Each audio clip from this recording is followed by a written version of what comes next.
We got a big broadcast to do here.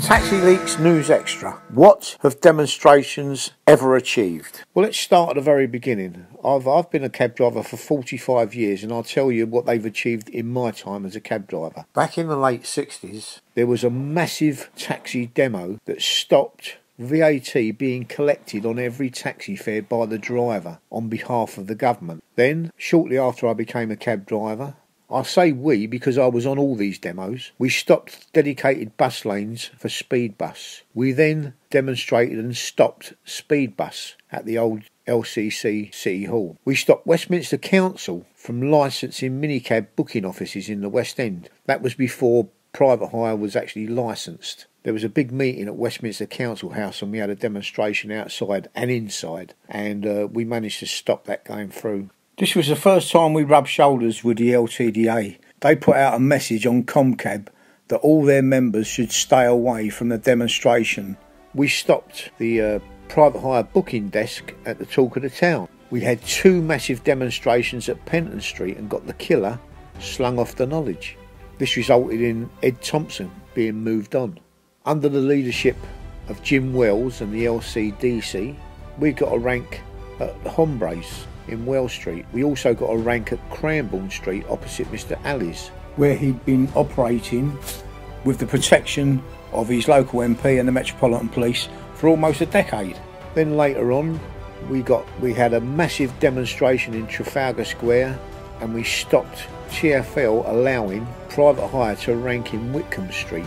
They had a booking office in Leicester Square where potential customers, was chauffeured to the waiting private hire cars by marshals. The marshals, believe it or not, were supplied by Westminster Council. We stopped private hire ranking and touting at Sports Cafe. We got the rank extended at Tiger. We had a massive demonstration and stopped private hire only in West Central Street ranking at the End nightclub. All the radio circuits got together and we had demonstrations nightly at Nobu's, which resulted in a rank. We had the same thing at Fabrics and Smiths. We got a rank at Abacus, which was initially put in the wrong place, on the wrong side of the road, facing the wrong way. But we had, under the leadership of Dizzy, I don't know if you remember Dizzy, he was the leader of the UCG at the time, and we had nightly demonstrations there. We got the rank moved outside the door of Abacus, which is now the Forge. We had day after day after day demonstrations at St Pancras, which resulted in yellow lines, double yellow lines and double yellow chevrons on the pavement. We got a rank at Charing Cross Road with a feeder. A demonstration every night at Swallow Street stopped the rank being removed. We had a massive demonstration in Southwark which resulted in a rank at the Shard, which Peter Hendy said would never happen.